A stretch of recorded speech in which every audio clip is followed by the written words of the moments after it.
Hi, my name is Mr. Jeshua, and I am a reading explorer. And this is the first video in a series of videos for the Reading Explorer books. Pretty cool, huh? Are you a reading explorer too? You are? What do you enjoy reading? What's your favorite kind of book? I like books about science. I also love learning language, and I love stories. I love old stories like mythology, and I love fiction as well. Now that you know a little bit about my interests, can you guess anything about where I'm from? Listen to my voice. That will give you a hint. Nope, I'm not from Canada. That's right, I'm from the United States of America. I'm from Massachusetts. It gets very cold in the winter. Oh yeah, one more thing. I love animals, which is really cool because the first unit in this book is called Amazing Animals. That's right, I think animals are amazing. I've had many pets in my life, and right now I have 2 cats. Their names are Noodle and Nori, and they're super cool. So let's warm up. What are some things humans can do that animals can't? That's a good question, isn't it? Well, if you look at this animal in the photo, you'll see that it's hanging on to a vine. This animal is an orangutan, and it has opposable digits. That means it can use its fingers to grab things and hold on to them. Most animals cannot do this. Humans, monkeys, and apes can. What are some other things humans can do that animals can't do? Yeah, that's right. Humans can read a book, and animals can't. Now, next question. What are some things animals can do that humans can't? Well, the first animal that comes to my mind is a fish. Fish can breathe underwater, and that's something I can't do. What's another thing animals can do that humans can't? Pick an animal and tell me. Very good. Which is your favorite animal? Don't forget to tell me why. Now, I really love dogs. I think they're one of the best animals, but I don't have any pet dogs. Why? They're too messy. So I'd have to say my favorite animal is a cat. I like cats because they're independent. They can take care of themselves. I don't have to worry too much about them when I'm busy doing other things. And they're fun to play with. That's it for today's warm-up. And now, time for the main reading. This week's reading is The Incredible Dolphin. Have you ever seen a dolphin before? They truly are incredible. What does this word incredible mean? Well, if something is credible, it means you can believe that it's true. When we put the prefix in before a word, it means not. So incredible means unbelievable. Today we'll find out how dolphins are unbelievable or incredible. First, let's check out some language targets. Do you know this word? Specific. Can you say that? Specific. Very good. We'll learn why dolphins are social animals. What makes them social animals? We'll also learn a few animals that are social besides dolphins. We'll learn what a strategy is and how you can use it in a good way. What does this word mean? Method. I use many methods. I use methods for teaching, for cooking, and for playing music. I'll explain later. Advantage. You've probably heard this word before. Way to go! Let's get to the intro. Before you read, let's check out the photograph of a dolphin here. You'll see that there are 5 little white boxes. We're going to do some labeling now. So I want you to match each description, 1 through 5, with the correct part of the dolphin. Go ahead and give it a try. If you want to, you can draw a picture of the dolphin and label the numbers. We'll review in a moment. Time's up. Let's look at number 1. It says dolphins sleep by resting one half of their brain at a time. The bold word is brain. Where is the dolphin's brain? Yeah, that's right. The dolphin's brain is in the head. Very good. Check out number 2. A dolphin's tail doesn't have any bones, but it is full of muscles. These help to push the dolphin through the water. If you labeled the tail as number 2, you are correct. Way to go. Number 3. Dolphins hear through a special bone in their lower jaw. Where's your jaw? Show me. Yeah, the jaw is right here. It goes up and down when you talk or chew food. Where's the dolphin's jaw? Yeah, it's right here in the same place as our jaw. Very good. Look at number 4. The bones inside a dolphin's flippers are similar to the bones inside your arm and hand. Where are the dolphin's flippers? Well, the text in number 4 says they are similar to the bones in your arm and hand. So the flippers are right here. Very good. Finally, dolphins are mammals, not fish. They breathe air using a special hole called a blowhole on the top of the head. Well, the top of the head is right here. So that's where number 5 should be. Did you get those correct? Of course you did. If you didn't, no problem. Just change the answers. Skimming is the reading skill for today's lesson. We'll cover this a little bit later on, so let's skip part B for now. I'm excited to learn about the Incredible Dolphin. Let's get started and read paragraph 1. Many people say dolphins are intelligent. They seem to be able to think, understand, and learn things quickly. But are they as smart as humans? Or are they more like cats and dogs? Dolphins use their brain quite differently from the way humans do. But scientists say dolphins and humans are alike in some ways. How? Heads up! Anytime you see a pink bold word in today's paragraphs, those are vocab words that we'll cover briefly. Anytime you see a word with a blue rectangle, that is a language target. So let's look at this first sentence. Can you find the pink word? What does that say? Intelligent. Intelligent means clever, sharp, or quick-witted. Do you know the man in this picture? That is Sheldon. He's a scientist. He is very sharp. He's quick-witted. Sheldon is able to do math problems in his head. He doesn't even need to use a pencil or paper. He's very sharp. This is Annabelle. Annabelle is clever. She's intelligent and hardworking. Can you think of someone who is super intelligent? Intelligent is a synonym or a word that is almost the same as the word smart. Smart is a synonym for intelligent. This is Chaser. Chaser is a smart dog. Who is the smartest person you know? What makes them smart? Now let's look at this word alike. Do you know what this means? Well, I can say that the words smart and intelligent are alike in their meanings. Can you infer the meaning of the word alike from that sentence? Alike means similar to, mostly the same as something else. These girls are identical twins.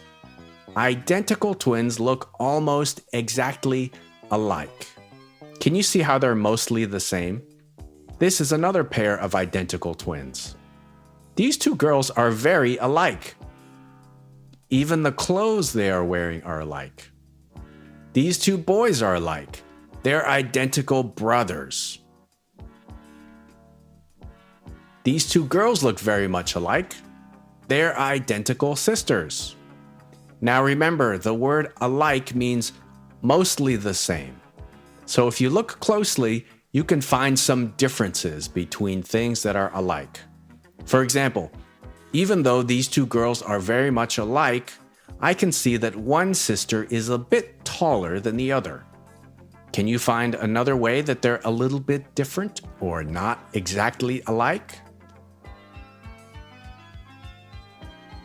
Now, this is rare, but sometimes you'll find a pair of twins that are not at all alike. These sisters are fraternal twins. That means they are twins, but they're not identical. They don't even look remotely alike. Here's a photo of these two girls' parents. Their mother is from Jamaica, and their father is from the United Kingdom. Even though these twins don't look very much alike, I bet they are alike in other ways that we can't see. Can you guess what some of those ways might be? For example, maybe their taste in food or music is alike. I can say even though they're twins, these girls look nothing alike. Let's read paragraph 2. Communication. Like humans, every dolphin has its own name. The name is a special whistle. Each dolphin chooses a specific whistle for itself, usually by its first birthday. Dolphins are like people in other ways too. They talk to each other about a lot of things, such as their age, their feelings, and finding food. They also use a system of sounds and body language to communicate. Understanding dolphin conversation is not easy for humans. No one speaks dolphin yet, but some scientists are trying to learn. Now, if you look at the word whistle, you'll see a little number 1 next to the last letter of that word. This number means that there is a footnote. So if you look at the bottom of the page, you'll see a number 1, and then you see a little caption that says a whistle is a high-pitched sound made by blowing air through a hole. You've probably seen a footnote before, but if you haven't, just keep in mind that's what these numbers mean. We have 3 pink words in this paragraph, and one of these pink words is a language target. This word is specific. The sentence says, each dolphin chooses a specific whistle for itself, usually by its first birthday. Can you infer from the sentence what the word specific means? Specific means clearly defined or identified. Separate or clearly different. Check out this photograph. This is a target used in archery. Archery is a sport in which you shoot arrows from a bow. To score points in archery, your arrow must hit a specific part of the target. There are 5 specific areas on this target. Can you see what they are? Yeah, they are separated by color. There's a white area, a black area, blue, red, and yellow areas. Those are all specific areas on the target. To score the most points, you have to hit the bullseye. Do you know where the bullseye is? Yeah, the bullseye is in the center. On this target, it's the yellow circle. To write a good story, use ideas and sentences that are specific. When I'm reading a story that I really enjoy, or when my friend tells a funny story, there are lots of specific details. These specific details add richness and color to the story, making it more interesting. Let's talk about one of my favorite subjects, food. Here's a picture of a restaurant. This man is about to order some food. He's very hungry. He sits down at the table and he says, "I would like some food, please." Well, the waitress comes to take his order. She asks, "Great, what would you like to eat?" The man thinks about it for a while, but he can't decide. He just says, "Give me something yummy." Can you imagine what the server would say if you went to the restaurant and said, "Give me something yummy"? She might say, "Can you be more specific?" If someone asks you to be more specific, what are they looking for? Yeah, they're looking for clear information, something that is identified. To be specific, you have to say exactly what you mean. Let's practice. Can you use this word in a sentence? I'll go first. This is Merida. Merida is a master archer. She knows exactly how to shoot an arrow and hit a specific area of the target. Okay, one more. I am a picky eater. I don't like everything. I only like specific kinds of food. Way to go! The next vocab word is system. A system is a set or group of parts that work together. This is a sound system. A sound system is made up of many different parts. There are many speakers in this sound system. Can you count them? How many speakers are in this sound system? Systems can be found almost everywhere, even in nature. Your skeletal system is made up of all your bones. Your muscular system allows you to move and use your body. Do you have one of these in your home? This is a water filtration system. See all the different parts that make up this system? A water filtration system cleans dirty water. This system is important for our health. There are social systems too. A bee colony is a social system. The drones, worker bees, and queens all work together in this system. What systems can you think of? The next word is conversation. A conversation is an informal or not too serious talk between two or more people. When you meet a new friend, one of the best ways to get to know them is by using conversation. If you meet someone you like but you're not sure how to start a conversation, here are a few good tips. You could tell a joke. You could ask, "What's your favorite game?" Or just smile. Most importantly, don't forget to be yourself. Good conversation is fun and interesting. Don't be afraid to ask questions. Paragraph 3. Dolphins are also social animals. They live in groups called pods, and they often join others from different pods to play games and have fun, just like people. Scientists believe playing together is something only intelligent animals do. We have a language target in paragraph 3, and that is social animals. Now, the word social means part of or related to a group or community. Usually when we think about the word social, we think about people, but animals can be social too. Social animals are animals that live in a group or community. For example, bees are one example of social animals. Just like humans, different bees have specific jobs, skills, or uses. These bees are called worker bees. Sometimes they're called honeybees. The worker bee's job is to visit flowers, collect nectar, and bring it back to the nest. Back at the nest, there are different kinds of bees. All these bees work together in a community. So you have the worker or the honeybee, which we've already met. You have the drone, who usually stays in the hive. You can recognize a drone because they're bigger than the worker bee. They also have really big eyes. Look at the drone's eyes, much bigger than the worker bee's eyes. And finally, the queen. All of these social animals play a different role, or they perform different tasks or purposes in the community. How about these social animals? Can you name all of them? What other social animals do you know? Let's start from the left and work our way over. What's this first group of animals right here? Yeah, those are gorillas. Next, we have bison. That looks like a buffalo, but it is called a bison. After that, you can see some black ants. Finally, we have a photograph of some penguins. Very cool. Let's practice. Can you make a sentence with the term social animals?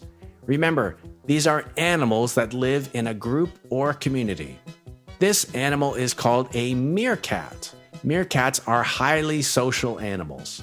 They spend all of their time together. While some meerkats are busy feeding the babies or finding food, other meerkats are on the lookout for dangerous predators.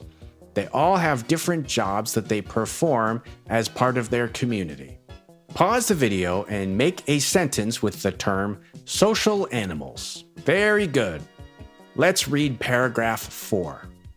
Teamwork. Dolphins and humans are similar in another way. Both species make plans for getting things they want. In the seas of southern Brazil, for example, dolphins use an intelligent strategy to get food.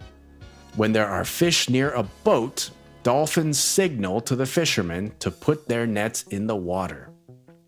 Using this method, the men can catch a lot of fish. Why do dolphins assist the men? There is an advantage for them. They get to eat some of the fish that escape from the net. Wow, that's so cool. Did you know that dolphins use teamwork? That really is incredible, isn't it? Check out the word signal. Next to that word, you have a small number 2.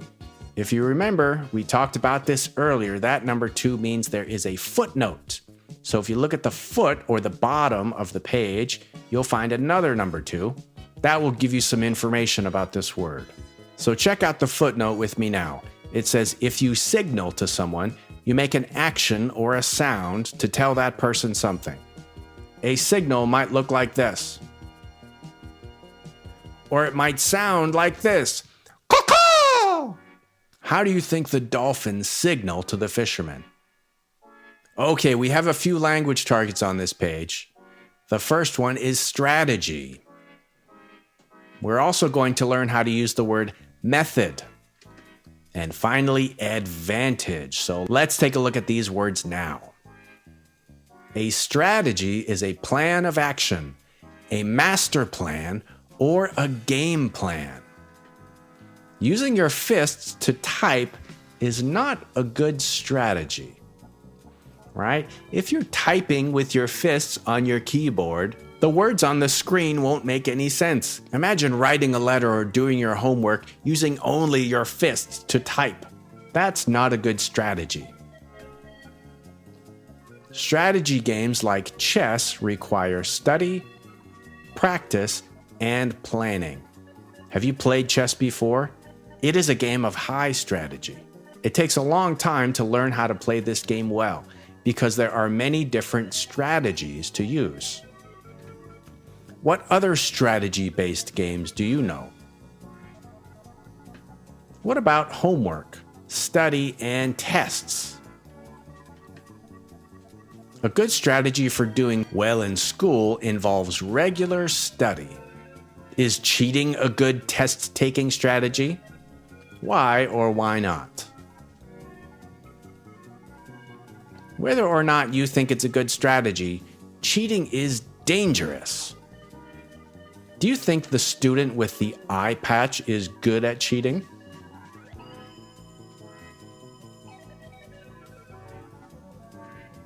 Let me just take a moment to say that cheating is wrong. Cheating is a dangerous shortcut, and I do not recommend that you use it.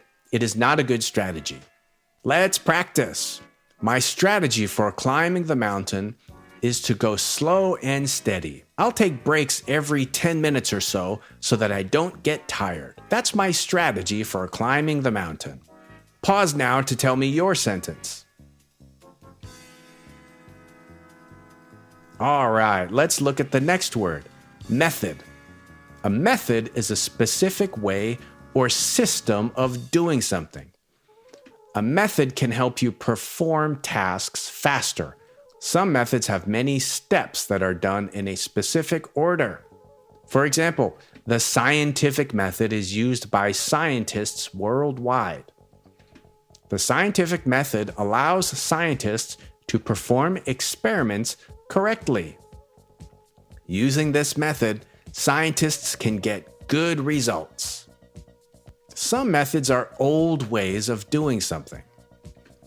New methods are always being invented, and sometimes they challenge or change the old methods. This is true in many areas, like science.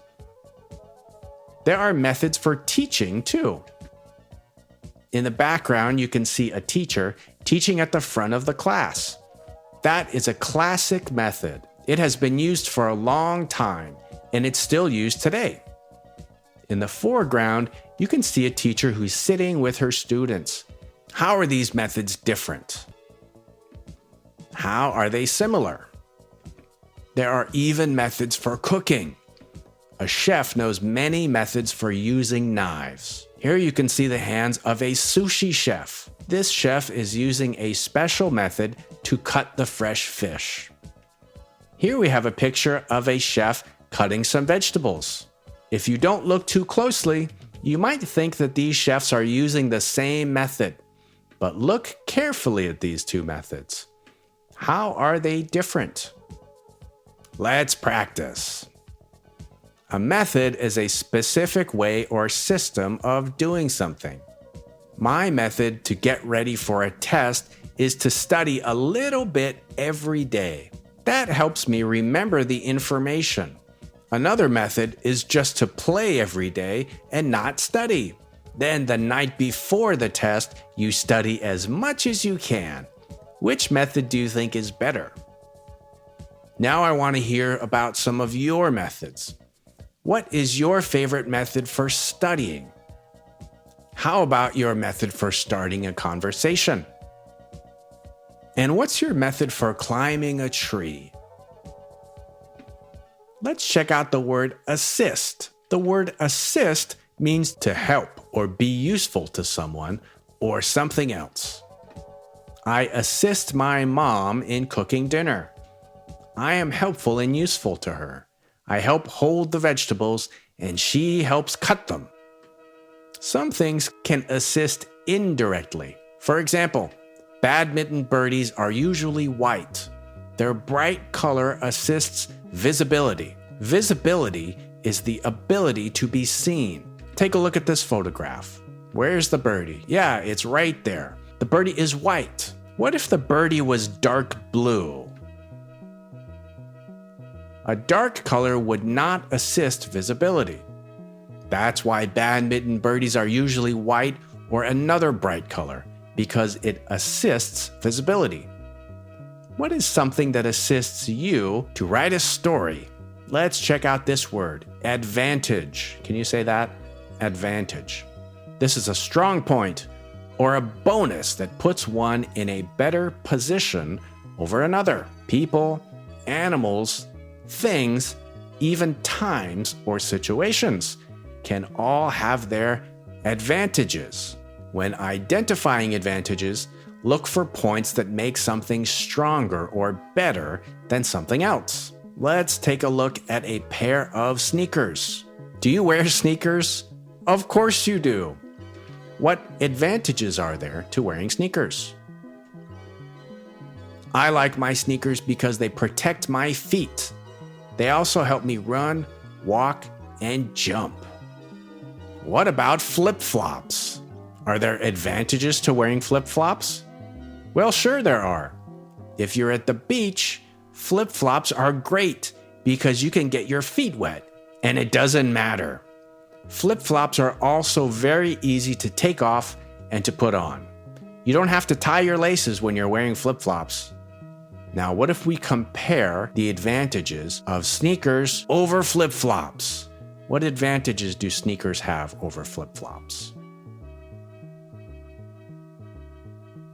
One advantage of sneakers over flip-flops is that sneakers protect your feet. What if you're playing football? You definitely want to be wearing sneakers when you kick the ball, don't you? So that's one advantage of sneakers over flip-flops. Let's reverse it. What advantages do flip-flops have over sneakers? Can you tell me? Now, if a kid played against an adult at basketball, who would have the advantage? That means who would be stronger or who would be better? What do you think? Take a look at this picture and let me know. Now, to me, it looks like this girl is playing against her dad. And I think the dad really has an advantage here because look how tall he is. He's very tall, right? So he's going to be able to get the ball in the hoop a lot easier than his daughter because his daughter's not very tall, is she? Do you think the girl has any advantages over her dad? She might be faster, and that would definitely be an advantage, yeah. Here's another area of kids versus adults. Minecraft. If a kid played against an adult at Minecraft, who would have the advantage? Why? Do you have an answer? Okay, good. Hang on to it because it's time to practice. Let's practice. Advantage. This is a strong point that puts one in a better position. Can you think about that last example and tell me who would have the advantage if a kid played an adult in Minecraft? Who would have the advantage? What about man versus machine or man versus robot? What if you were going to play against a robot in a competition? Who would have the advantage?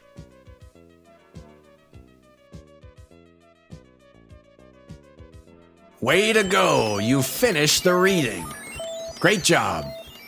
Now we have some discussion questions. So I have a couple of questions for you here. All right, and I want you to think carefully, and you can have a conversation with your friend, your mom or your dad, your brother or your sister, or your teacher. Here's the first discussion question. Would a dolphin make a good pet? And don't forget to tell me why or why not. All right, so I want you to pause the video now and tell me your answer, and then I'll tell you mine.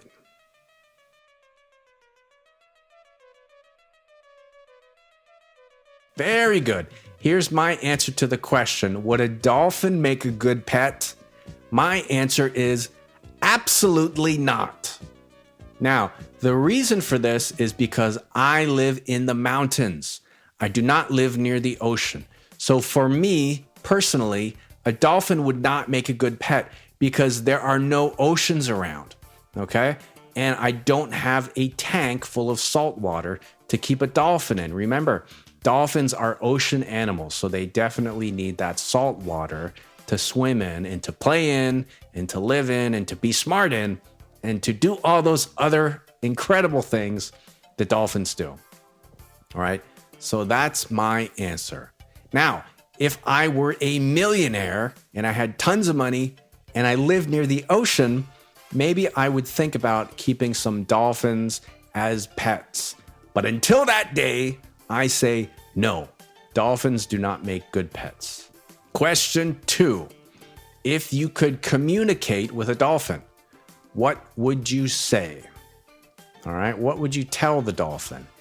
And what would you ask? So this is a two-part question.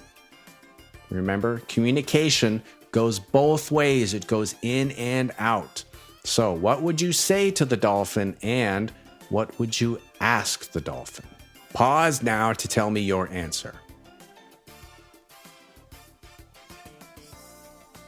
Now, there are a couple of things I would tell the dolphin. First, I would tell the dolphin all of the things I learned by reading today's passage. I would also tell them what I learned about them being social animals and all the other interesting things I learned. And I would ask if there's anything special that the dolphins want us to know that maybe we as humans don't understand yet. That's what I would ask. And secondly, I would ask, what is your favorite fish? Okay, because I'm very curious about that. I wonder, do dolphins like to eat tuna? Because I like to eat tuna. It's good. All right, nice work. You finished the discussion questions. Let's check out the critical thinking questions. There are 2 questions. All right, this is a 2-part question. And we're going to look at this paragraph here. It says, discuss with a partner. So I want you to find someone to talk this over with. It says the reading on pages 9 to 10 mentions 3 ways to tell if an animal is intelligent. The first question is, what are they? So what are the 3 ways that you can tell if an animal is intelligent? And the second part is, can you think of other ways to tell if an animal is intelligent? All right, if you need some time to go back and read the passage again, take a moment now to do that, and then pause, and then tell me your answer. What are the 3 ways to tell if an animal is intelligent? All right, so if you look at the heading of the paragraphs, you'll see some big, bold words.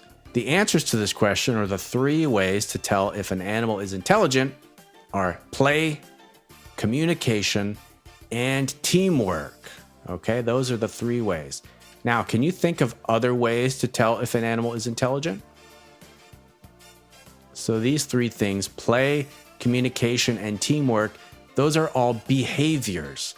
And a behavior is something that you can observe or watch, right? You can see a behavior. I'll give you an example. I know that my cats are intelligent because when they want something, they let me know. Sometimes they talk to me with a little meow, or maybe they rub up against me. If my cat wants to play, she'll bring a toy and drop it at my feet. So I know that she's intelligent because of these behaviors. And that is pretty cool. All right, it's time for the reading skill. Today's reading skill is understanding the gist. And the gist of a text is what the text is mainly about. When you read for the gist, don't read every word. Instead, skim the text quickly to find out what it is basically about. And if you look at this word, skim, this word skim originally comes from cooking. And when you are cooking milk or any animal fat, when it gets hot, the fat will rise to the top. And you can take a spoon or a strainer and scrape the fat off of the top. And that is called skimming. So when you skim the fat, you're just taking off the good stuff off the top, right? You're taking off something specific. When you skim in a reading, you're going to do the same thing. You're not going to read all of the words. You're just going to look for the important words, all right? You can also look at the title and any headings, photos, and captions. That is a great way to skim. Okay, so you're not going to spend a lot of time reading everything. You're just skimming. Another strategy for understanding the gist is to read the first line of each paragraph. Okay, so let's practice this now. We're going to do some multiple choice questions, all right, at the end. But first, I want you to skim. So skim this short passage on the right-hand page, and then I want you to answer the questions, okay? Then when you're done, you can read the passage again, and we will check your answers. But you're only going to have 10 seconds to skim, okay? So get ready. If you need to take a break, get a drink of water, or anything like that, you can pause now, and then when you come back, we will take 10 seconds and skim the reading, okay?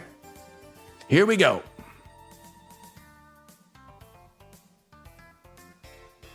Only skimming, not reading the whole thing here. Okay, time's up. Time's up, no more reading. Did you skim? I want you to answer these questions. There are 2 questions, okay? The first question is, what is the passage mainly or mostly about? Is it A, where albatrosses live? B, is it about albatross flying behavior? Or C, albatross intelligence? You can just write down number 1 and then write the answer, A, B, or C, okay? Okay, moving right along, question number 2. What could be a title for this passage?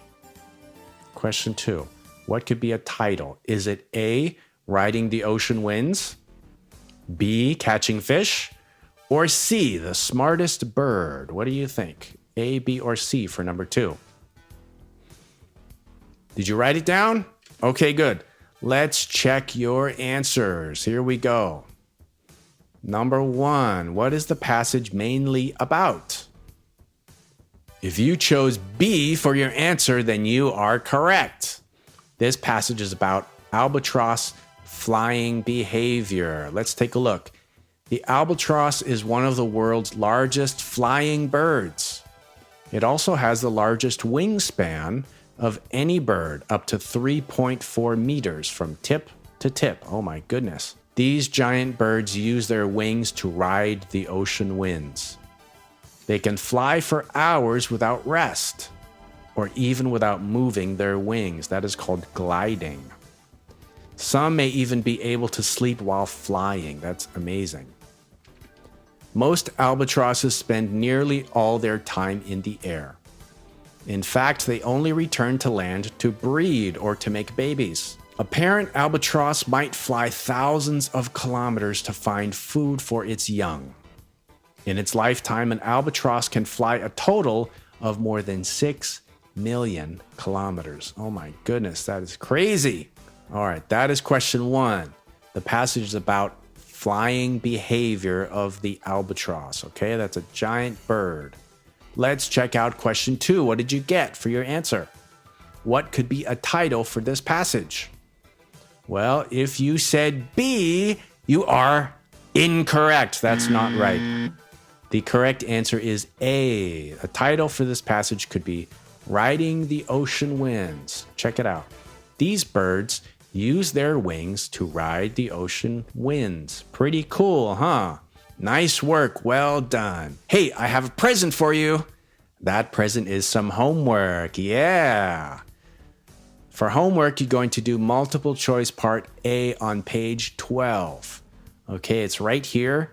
And I have a worksheet that goes along with it. And you can take a look at that when you finish. That's it for the main reading video.